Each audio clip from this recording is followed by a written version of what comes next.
welcome back to the Operation Common Sense podcast. I just want to remind you guys we're on every major platform. You can find us in a video format or audio only. So that means Spotify, YouTube, or whatever, iHeart, whatever platform you use, we will likely be there. We appreciate you guys tuning back in. And without further ado, I'm going to pass over to Matt. We got some conspiracy stuff today. Today we are into conspiracy theories. One thing that I never, I didn't imagine that we'd ever get on this trail. Me either. But this one is weird. Yeah, this one, I mean, Need pieces to it. I think there's probably a few, and we're probably going to do a few of these, to be honest with you folks, over the next couple episodes. But yeah, I mean, some of them are just, silly, right? And I was like, I don't really want to buy into that. But this one is actually, it's actually pretty interesting. So, first of all, little intro conversation here. How was your week? How's your week so far? Good. Tired, just running the kids, living life. Yeah. Trying to be somebody, Yeah. Trying to be like you. It was that. Do what? Like you? Oh, it'd be like me. No, I'm old. Dude, what about you? No, it's a good week. Not really much going on. Got the family squared away. The dogs are good. Dogs are good. Duncan been biting anybody besides me when I come over? You came over the other day. He did get you. He got my daughter's boyfriend in the privates the other night. Nice. Yeah, I got a mouthful. You gave him treats for that? Yeah, I was like, good boy. That's a good boy.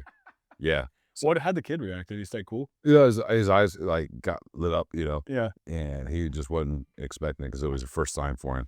But Dang, you don't even have to get off the couch and whip anybody anymore. Just let the dog do it. yeah, here's gonna be an interesting thing with the holidays coming up, right? Because last time, I don't know if I ever told you the story, but last year, my daughter had knee and hip surgery. Okay. Yeah, I remember that. My in-laws came up.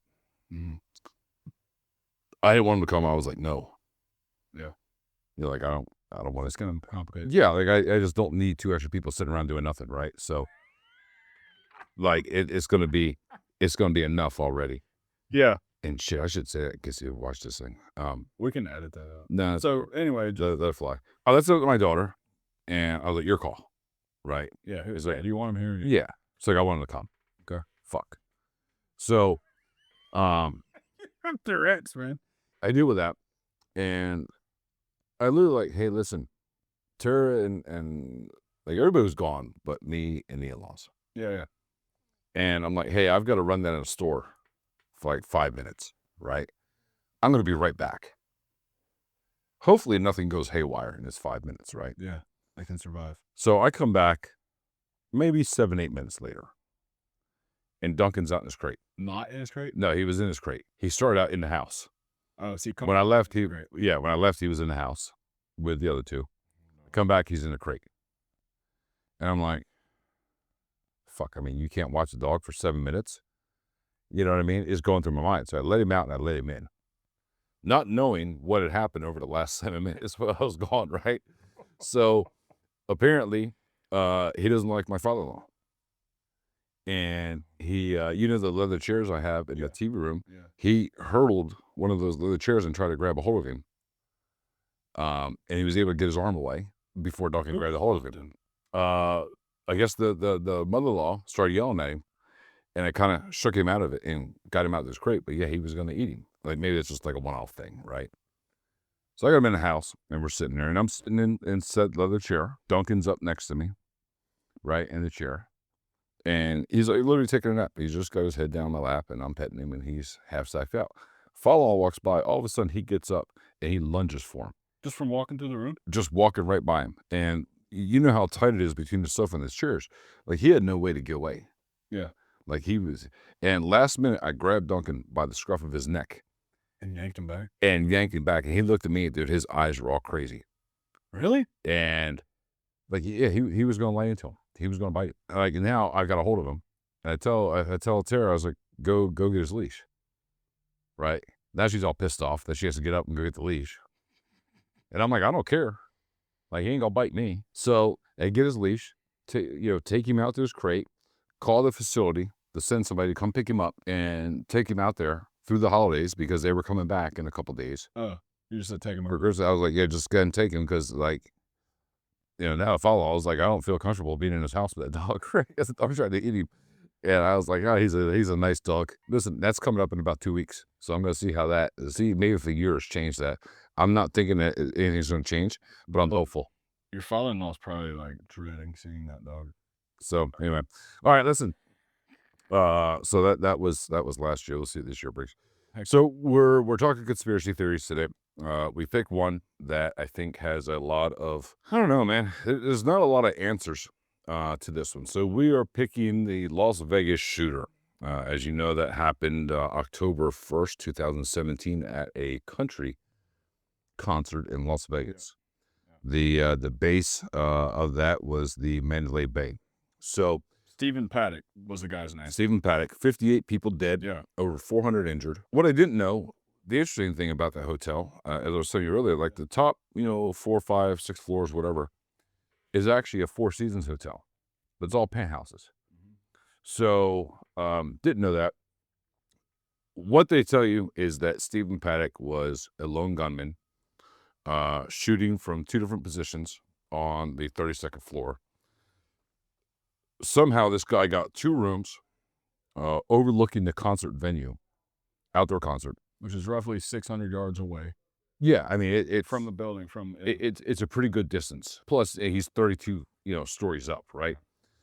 So he's got a perfect, overview of this venue. So what they have settled on is that this guy somehow brought up 40 guns into his hotel room, a bunch of ammo, and went crazy and busted out 2 of the windows and was shooting people from the 32nd floor. It's odd, right? Because the first thing to look at is, okay, what's going on in this guy's life that would cause him to do that, right? So let's start looking at Steve Paddock's life.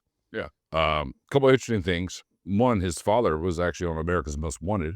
He escaped prison. He was a bank robber. How long was he on the run for? It was actually right at a decade, so 10 years. Yeah. He was the top 10 FBI's most wanted for 10 years. He was one of the longest on there before they either find him dead or capture him. Yeah. And it was for bank robbery. Yeah. Crazy. Anyway. Yeah, escaped prison, bank robber. Stephen Paddock, early on career, worked for the post office, which, shooting and working for the post office, I think there's definitely a correlation there. That's why they have the term going postal, right? Yeah. There's a reason for that. Worked for the IRS, another shit organization. While he was with them, one of his main jobs was to do investigations on arms dealers specifically. Which is going to tie into what you're about to say. Yeah. Because then he leaves the IRS and ends up at, weirdly enough, conflict of interest, starts doing arms dealing, right? One of the other conspiracy theories here, and we'll get into that in a minute, but yeah, he went to go work for a defense contractor, and then he started buying up real estate and was owning apartment complexes. So Stephen Paddock, for all of his early career, turned out he was a multimillionaire. Was not known in the gun community, i.e. ranges, not an active shooter, even private ranges. He lived right there in Nevada. People didn't know who he was. He wasn't a big political guy. Was a big 2A guy, but not a political guy. Owned 2 airplanes. I guess the prior to the shooting he purchased, he went on like a gun buying spree, bought like 55 guns. Most of those were ARs. Bump stocks.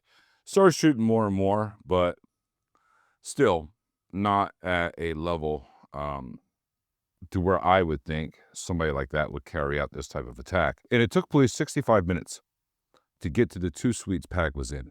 So and these were adjoining suites. Essentially, they had an adjoining door. So you have freedom of movement between 2 suites internally. The question is, okay, what was the motivation of a wealthy person to commit this type of crime? Like if you had a couple $1 million, you had income coming in, you had a couple airplanes, you were a gambler, but you weren't losing. You weren't in gambling debt. Yeah. You weren't like a guy that just gambled away his last dollars and he has nothing to do or no way to pay it back or whatever. Like, okay, so what's the motivation to go from, hey, I'm going to Vegas for a few days to gamble to now I'm going to do this, right? So one of the conspiracy theories, as Casey was hitting on, one of the first ones I heard was that one of the tail numbers that of the airplanes, one of the airplanes, the tail number of one of them was linked to a CIA gun running operation to Mexico, this town in Mexico. I can't remember the name of the town of it in Mexico, but in that the bagman, I think his name was, last name was Campos, I believe, was from the same city that Paddock was running guns to. So we're thinking that maybe there's a combination, some type of relationship there. The other side of that is that somebody put some rounds through the door at Campos later on when he came to the door. Maybe they weren't that good of friends. Maybe it wasn't Paddock doing the shooting. That was the one, that case was alluded to as far as running guns. I mean, we know the CIA ran guns to Mexico, right, for the cartels, and we know that they ran drugs. Yeah, they ran drugs. I mean, same thing they did down, the Contras, right? Yep. I mean, the agency has a experience doing that. So, outside the realm of possibility, no, but still, it lacks motivation. What's motivation to do the shooting, right? So, just because you ran guns for the CIA doesn't automatically spiral you out of control to, commit a mass shooting. So we lack motivation there, right? What's the motivation to do so? The next thing is political motivation. Okay. Yeah. Look at political motivation. Wasn't a big political type, was a supporter of 2A. Some radio folks have linked Paddock to Antifa, and they thought maybe they selected the concert venue, since it's country music, that it correlated to Trump supporters. Okay. So I think there could be something there, right? Because this is 2017. Trump's in office, first year in office, right? Yeah. Almost 2 at this point. We knew that there were a lot of Obama, standouts in the agency and DOJ and some other places. So, could this be something to target Trump supporters? That, hey, Trump supporters are going to go to a country music concert? Potentially. Like, I can believe that. For Steven to be the guy. Still lacks motivation for Paddock. Like, I don't think there's anything here in any of these conspiracy theories, maybe except one, that brings any motivation. I don't think any of these really, to be honest with you, were going to bring any motivation for Paddock to do the shooting. Like, there's nothing here that that links me as, hey, here's the trigger, right? That got him from A to B. ISIS, a lot of people said ISIS, at first, and I think actually ISIS took responsibility for the shooting publicly. ISIS at the time, so let me tell you how that works. ISIS at the time took responsibility for everything. They even took responsibility for a casino robbery in Beijing or somewhere over in the Far East. So what it is when they take responsibility for things, their recruiting dollars and their donor dollars go way up, right? Because you got to look at from what is their goal? What is ISIS's goal? ISIS's goal is to attack the United States in the United States, right? Yeah. Because Al-Qaeda holds that bar for 9/11. And for ISIS to be a real, terrorist organization, they have to be able to carry out attacks in the United States, right? Yeah. So, the Pulse nightclub, that guy, even though ISIS took responsibility, that the guy was what we call an unaffiliated sympathizer. He was a lone wolf. He was no more ISIS than anyone else. He just, I think a lot of times people put that in the media just so folks remember him. Yeah. Some type of legacy. Mm-hmm. Because you won't remember his name, but you remember that it was an ISIS-inspired attack. Yeah. Right? Yeah. So, whether he was or not, whether he was or not, he fit into that, and ISIS made a ton of money off that Pulse nightclub. So, doesn't surprise me that ISIS took responsibility for this. Now, ISIS, for me, it doesn't fit the MO for ISIS. ISIS typically likes the spectacular type events. Pulse nightclub was very similar to this, other than it was up close and personal, where a guy walking into a club was shooting people. Yeah. Wasn't shooting folks from 32 stories above the street, right? Yeah. I would expect ISIS to either, storm the place with guys on the ground, shooting up the venue, or ramming multiple vehicles, and running over people, something like that, right? Theirs is awestruck. This was calculated. Yeah, this was like this is more of a precision attack, to where that's like causes as much damage in as much time as possible.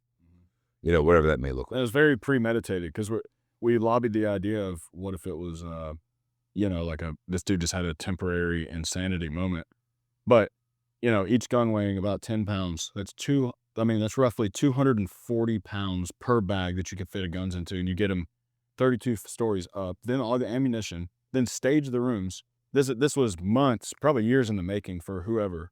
It's a very tactically sound plan, which goes against, the ISIS MO is always, bah, like in your face. Yeah. Huge explosion, mass, And here's the thing. If I was a bellboy at a hotel and somebody loaded 40 rifles on a luggage cart, I would hear the knocking and the clinking and go, oh no. and like, yeah, Yeah. I wonder what the hell this is. Yeah. Like the weight of the bags alone Yeah. would trigger something. You know what I mean? Yeah.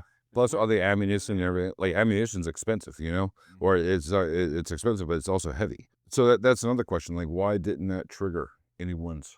Yeah. Unless we go back to the whole, gun running thing. His buddy from Mexico was the bellboy. Yeah. If he loaded up, he knew maybe he was on the end. In there, yeah. So it wasn't a surprise to him. So for me, ISIS doesn't fit the MO, but here's the caveat to that. Former Pentagon National Security Council member says there was ISIS-linked evidence in Paddock's room. What the evidence was, I don't know. No one else has reported that. Maybe you guys know. Maybe you have some other outlets or channels that maybe have talked more about that. We'd love to know. I haven't seen anything about it, but this guy, obviously not a nutcase, says there was ISIS-linked evidence in Paddock's room. So I don't know what that is. And here's the final that we're going to cover as far as conspiracy theory. Actually, we got two more. So these kind of go same hand in hand. Deep state, false flag, and multiple shooters. Here's an interesting thing on this. So there were 3 registered guests for that room. There's Paddock and 2 females. Okay. Females, as far as I know, they're unidentified. There was a lady and a man. They were together at the venue before the shooting, obviously, telling concert goers that they were going to die. My understanding, they were let out by security without identification, without identifying who they were. So that's interesting. So now we know there's 3 registered guests, 2 women and a male. You got a lady and a male prior to the shooting at the concert venue telling people that you guys are going to die. Yeah. Is it the same person? Who knows? Right? We don't know. It's a strange coincidence. But it is a strange coincidence, right? That somebody would say that. So Paddock apparently used a lot of bump stocks on his AR platforms. If you don't know what bump stocks are, I'm not overly familiar with them, but I guess they're like more of a novelty type of item. But they take the recoil of the weapon and use the recoil to chamber another round. Yeah. Right. But from my understanding, they jam quickly.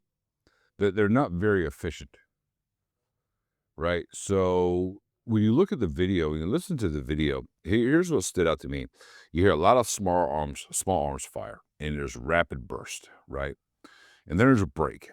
And then, I would assume during this break that he's either moving to another window, reloading, whatever, right? Maybe it's just my ear, and you guys tell me if I'm wrong, but I'm hearing something bigger than small arms fire on those videos from time to time. There's some big booms up there. Yeah. And this little ping, ping, ping, ping, type of fire that you hear, that's your typical M4 fire. That's small arms, 223, 5.56 round, whatever.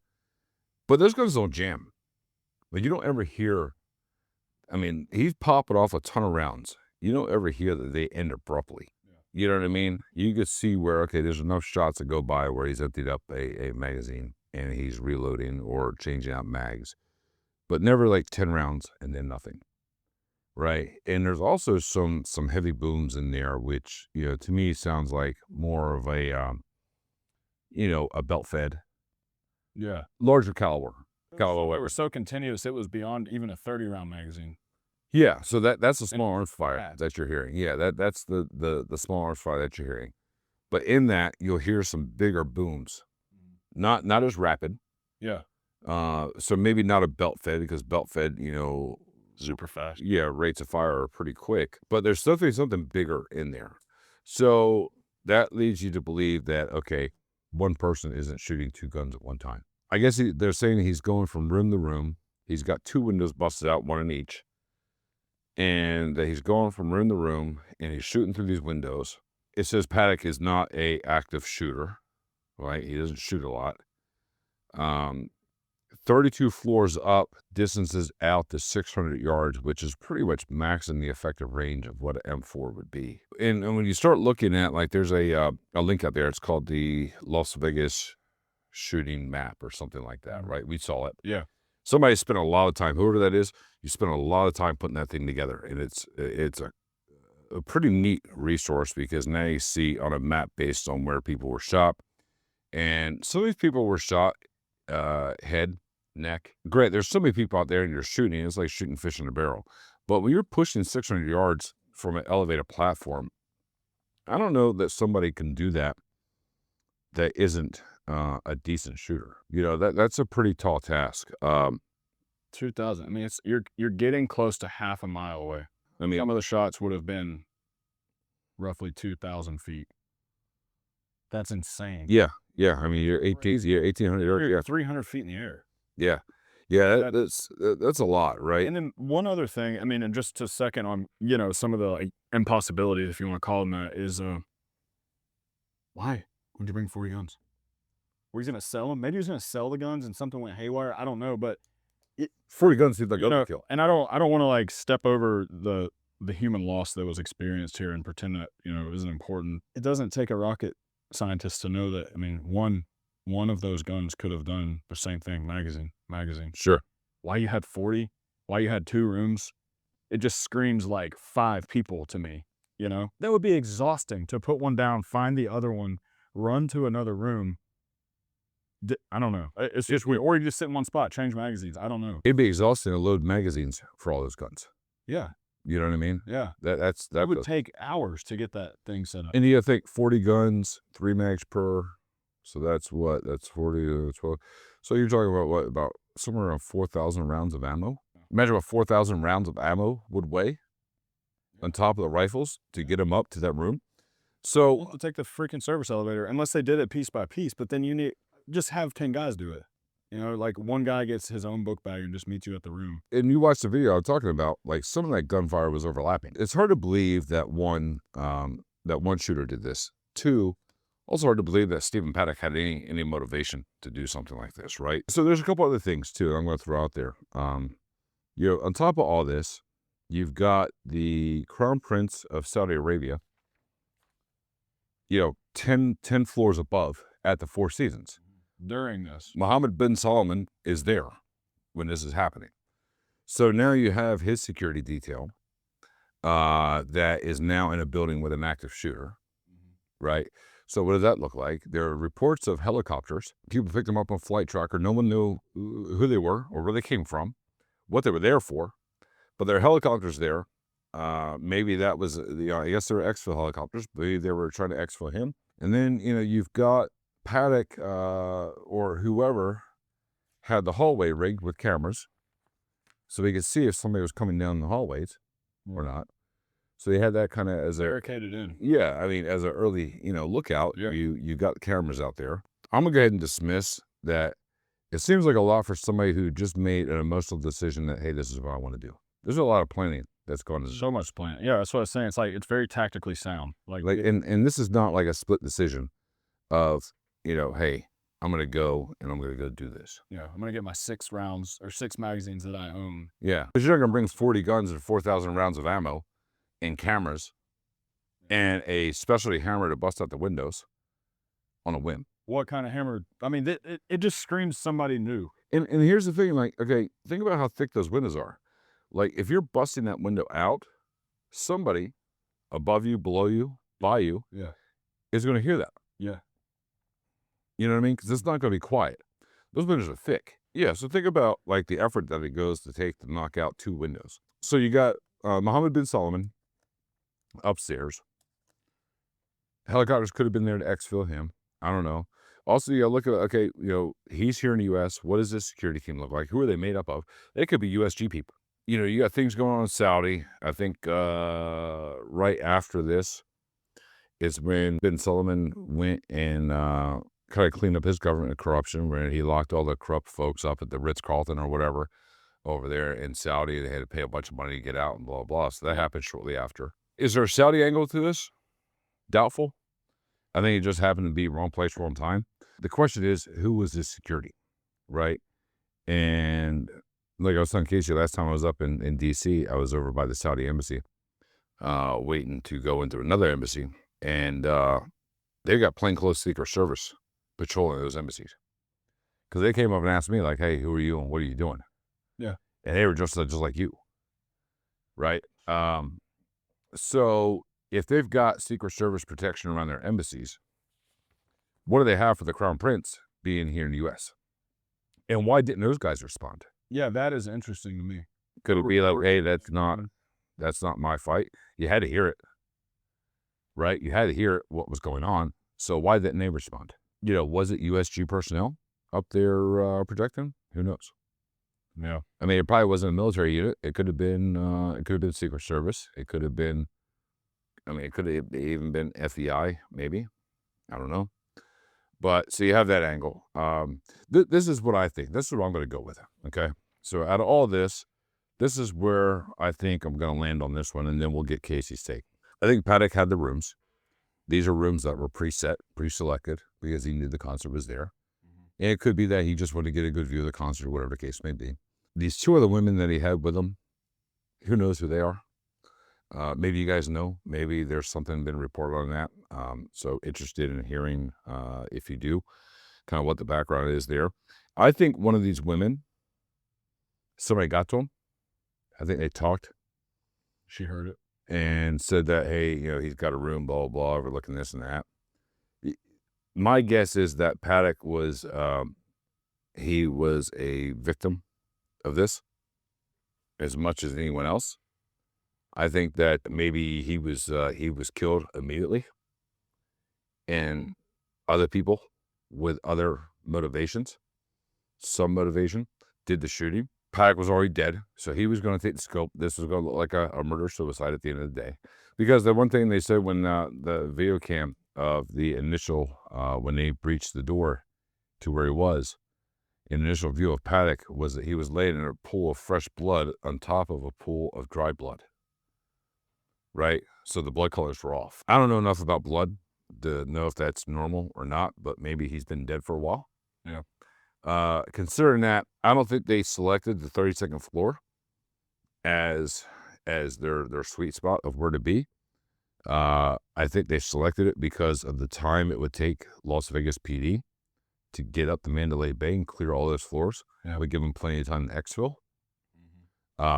I think there were probably 2 or 3, 4 other people up there that killed Paddock, did the shooting, and then, wrapped up and bailed out into the chaos and skated away. The motivation could be, it could be a left wing to push gun control.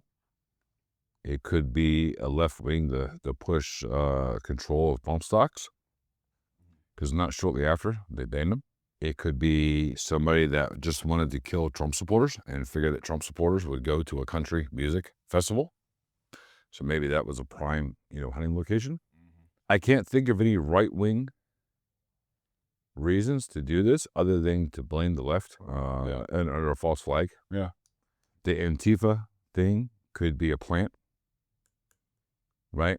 That maybe, he wasn't part of Antifa, but maybe there was the same with ISIS. There could have been ISIS stuff left, and it shows that, some terrorist type of attack. I don't know. I think this was a pre-orchestrated type of event by folks other than Paddock, and Paddock had no clue or was none to the wiser what's going on. And I think that he was probably sitting up in his room chilling, just got done gambling, got a knock on the door, and somebody swiped him. Yeah. Came in, set up everything, did the shooting, and they left the cameras and everything else, because you see them in the body cam footage out of hallways, and bailed in the chaos, because there had to be a ton of chaos. Oh, yeah. Concert weekend at Mandalay Bay in Vegas. And the funny thing is, after all the shooting was happening, like, there were 911 calls all over Vegas at different casinos, Bellagio and some other places, where they're reporting people running around with guns. Now, people could imagine they hear gunshots, thought they saw this, thought they saw that, but some folks they swear, hey, we saw guys running with guns. Now, that could have been private security, plainclothes, or whatever. It definitely seemed like an active event That's my take on this conspiracy theory. And, listen, at the end of the day, we're never going to really know. So all we do is draw our own conclusions on what makes sense. Based on common sense. Yeah, just based on common sense. My common sense theory is that, Paddock was just he was a byproduct of this, right? He was a victim like anyone else. I think you have a better grasp on it than me. I have like a lot of odd details that stand out to me, but in the end of it all, it seems way more likely that it was some kind of private organization that orchestrated it. They knew of him because of his dealings. I mean, the dude had real estate property that was generating income that was high above the standard for that area and that amount of rooms or livable space. So you have this property that's likely money's being funneled through it. When he receives that money, he goes to Vegas frequently because it's large sums. So he's breaking it down and laundering it over time. He becomes a friendly face in Vegas. They all know him, so they approve him to be able to sit at the big tables. And he's copying and pasting that, and somebody's like, "We got an idea for gun control," and I don't know what that looks like. I don't know how. I think like the good side of me thinks there's no way that there's an evil entity that sides with political people so much that they orchestrate these things, but maybe that's it. So, I mean, at the end of the day, I think Stephen Paddock, because of his dad's background, I mean, the dude just came from odd beginnings, and then he lived this really odd kind of life. Sounds like he made some shady choices, like leaving the IRS for the same companies that he used to try to bust for tax stuff. Whatever, all that's weird. I think he just ended up making a really weird group of friends, saw a money slot. Because if you look at like his background, he's like this, it's like on paper, he's like this really formal, like investor and blah, blah, blah. And then he has this whole other side where he's professional gambler, pilot, owns 2 planes. It's like, what? It's like he's living 2 lives almost. Yeah. And so it's like he had this dark circle he was running with, and they were like, we got the perfect guy to catch this. Yeah, and he was unwitting, right? Yeah. I think they said, hey man, this is going to be a different gun order. We need you to bring these things to the hotel. We're going to send you all the guys to help you move them out to the room. We got some guys coming in from Saudi, whoever, wherever. We're going to have them meet you in the room to do this deal. We're going to send you some girls. We're going to pay for the rooms. There'll be adjoining. You can do whatever you want. Do your normal thing, except we're going to help you with this gun deal. Yeah. And they came to the door. They did that. And then they seized the opportunity, since all the weapons were already there, because he owned all those allegedly. And then, they carried out the action. For what reason? I still don't know. But like you said, based on the fact that his country, predominantly white, Trump's in office, guns are a hot topic then. They're still a hot topic now. The bump stock thing it increases the amount of rounds you can fire in a certain amount of time. But it's crazy to think, but maybe there was some kind of private funded deal happening just to orchestrate gun control. I don't know. But it's the only thing that really makes a whole lot of sense based on the people that were being shot at, So, I mean, if it was anything else, it would be an obvious hate crime or an obvious religious crime or an obvious political crime. But this one was super obscure. Yeah. And he was like them. I mean, front facing, he looked like them. He's a white Christian guy, like on paper, Why would he do that? That doesn't make sense that he would do that. And then obviously, so when he offed himself, he deleted the part of like any glory or anything to have into a religious ties or whatever. That got wiped off the map. So, but the fact that it's so elusive, there had to be more at play, So whatever. That's my 2 cents. I think you're pretty well on. And listen, guys, if you don't think that your government would be involved in false flag operations here in the U.S., I want you guys to look up Operation Northwood. That's what I was just searching on my phone. I couldn't remember what if it was Northwind or Northwood. Yeah, Northwood. Essentially, what it was a false flag operation where they actually got approval up through the DOD and all the way up to the president to bomb Miami. What, right? During the cocaine days? During the whole Bay of Pigs, Cuba, right? Yeah. So they were going to bomb Northwood, I believe, is a area of Miami where a lot of Cuban refugees lived. Yeah. They were going to bomb that and blame it on the Cubans, use that to go to war with Russia. And it got approval, right? So look at Operation Northwood. Look at it. I haven't looked at it in a while. So I may have the details a little off, but I guess that's about the sum of it right there. So, in all theory, that hasn't been that long ago. Yeah, and then there's like we mentioned Barry Seal. Yeah, Barry Seal. They literally were having the CIA government funded planes going to and from South American countries to bring massive, copious amounts of drugs and money back to our own country. And then we had the war on drugs. Yeah, it was during the war on drugs.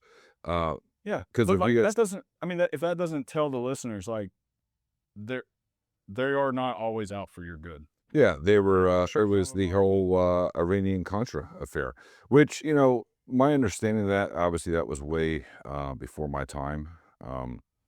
My understanding the Contras were fighting the Sandistas, if I remember correctly, and we were backing the Contras. We were using the drug money to fund that war, and I think we're using Iran to fund it as well. Somehow there was some Iran ties. Ollie North. I remember watching the hearings as a kid, though, of the Iran-Contra affair, when they brought Ollie North in front of the Senate or the Senate committee hearing or whatever. But Reagan was, obviously in on it. George W. or George H. was in on it because he was the vice president at the time. Yeah, so listen, your government's in all kinds of things, and they still are. I can guarantee you that. This is an interesting one for me because there's so many different narratives to this, and there's so many different outlets. I don't know which one we're going to do next. If you guys have any suggestions, feel free to shoot them out. I know we have like the moon landing is a big one. I like to spend maybe 20 minutes or so on Bin Laden, if he's really dead. Well, I mean, listen, we have a relationship with Saudi. He's Saudi. His parents, the Bin Laden group is still active in Saudi, right? And sometimes these countries like to have their own. Yeah. And, is it outside the realm of possibility that, yes, we captured Bin Laden, but the Saudis wanted him? We gave him to the Saudis? I don't want to say that coldly to diminish any like military operations that happened or speak on something I'm not sure of, but I can speak on the fact that I do believe that our government uses nefarious means to move the needle in whichever direction they need it to go. We couldn't let Russia beat us to the moon, so we filmed it. There's a lot of topic of conversation on who actually shot Bin Laden. Yeah. Right? And you would think, in my mind, if you were there, you would know. It would be no doubt who shot him. Right? Unless no one shot him. There's a lot of interviews with the guy that shot him. I don't know the guy. Yeah, but there's also a lot of folks that say, no, he wasn't. Yeah, that's one of those where it's like, He wasn't the guy that shot him. really? Yeah. Hmm. There's an ongoing debate there. So I don't know. I mean, I'm not saying that, listen, I hope he got shot in the face and I hope he got thrown in the ocean. Yeah. Right? But, we have to look at the other side because, like, these are things that we would never know. I mean, how long has it taken to get JFK files? And I don't know. I mean, I don't know if anybody's actually gone through the JFK files to actually figure out who was behind his shooting. But, like, it's been, how long? 50 years? Yeah. So, in 50 years, we're all going to be dead, right? We're not going to, well, maybe not. You're young. I will. They're going to try to erase that for sure. But, it's just one of those things. Like, it wouldn't be the first time that somebody USG says they've killed, pops back up, and is alive. And I know that some of these countries, the influence of the Saudi group or the Bin Laden group in Saudi, it would be a rightful request to say, hey, we want them. We prosecute our own. Yeah. And U.S. government would probably say yes to that, especially Obama. Because, they were oil-driven. We talked about the Raven 23 guys in Blackwater, with the Nizar Square shooting. That was all oil-driven by Exxon. Yeah. So, we know they're corruptible. Oh, yeah. So is it... even if they don't know they're being... I feel like that happens a lot. Yeah, well, I think a lot of times they actually know they just don't give a shit. That's what I hope is not true, but I mean, it is. I'll tell you, when Raven 23 happened, President Malik called Hillary Clinton and said it would be a shame if Exxon lost all the oil contracts over here.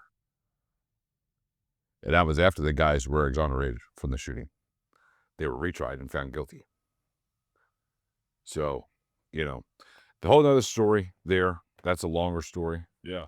That's it, guys. Listen, a little bit different today. You know, maybe you guys like conspiracy theory stuff.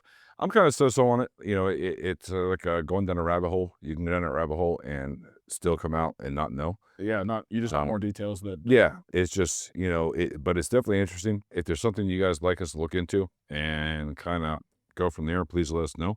Interaction has been great. We really appreciate y'all. And yeah, let me know what your thoughts are. As you know, we're pretty quick to respond on our social media. Give us some ideas. Let us know what you're thinking. Tell us where we're wrong. Tell us where we're right. And till next time, I appreciate y'all. See you guys. Oh, and don't forget to subscribe. All major platforms. In case you forgot that, that's his job. That's why I pointed at him. But he fucking failed. I was gonna say it, but you wouldn't shut up.